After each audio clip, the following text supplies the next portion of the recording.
ये योजना है बांग्लादेश से 1947 और 1971 में आए हुए परिवारों को उनका अधिकार देने का।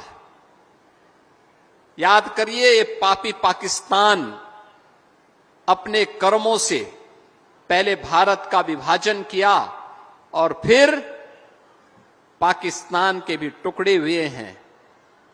अभी अन्य टुकड़े होने के इंतजार भी करिए, पाकिस्तान और टुकड़ों में बंटने वाला है। लेकिन उस पापी पाकिस्तान के पाप की सजा मिली किसको?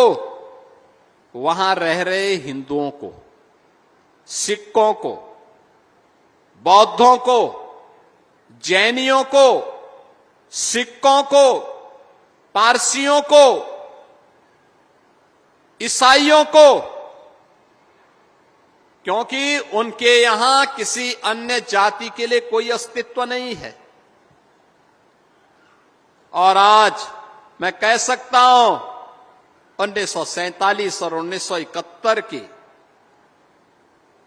उस विभाजन और उस त्रासदी के उपरांत जो लोग विस्थापित होकर के दर दर की ठोकर खाते हुए यहां पर बसे थे, ऐसे 1000 से अधिक परिवारों को आज यहां पर भौमिक अधिकार देते हुए मुझे गौरव की अनुभूति हो रही है कि आज इन बंगाली बंधुओं को उनका अधिकार हम उपलब्ध करवा रहे हैं।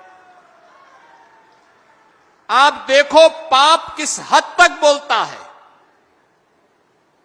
जिस बांग्लादेश ने इन्हें ठुकराया, जिस पाकिस्तान के पाप के कारण इन पर अत्याचार हुआ था, उस बांग्लादेश से विस्थापित होकर के उनकी जमीन पर, उनकी संपत्ति पर, उनकी पैतृक संपत्ति पर वहां के दरिंदों ने कब्जा किया। और कांग्रेस का पाप देखो, आपका अधिकार तो लिया, आपसे वोट तो लेते रहे, लेकिन कभी आपको मालिकाना अधिकार नहीं दिया। आपकी पहचान छुपाने के लिए गांव का नाम भी मियापुर रख दिया। आप सोचो, एक भी मियां नहीं, लेकिन नाम मियापुर। अब ये मियापुर नहीं रहेगा, अब बांग्लादेश से आए हुए इन बंदों की इस बस्ती का नाम रविंद्र नगर होगा। रविंद्र नगर, गुरुदेव रविंद्र।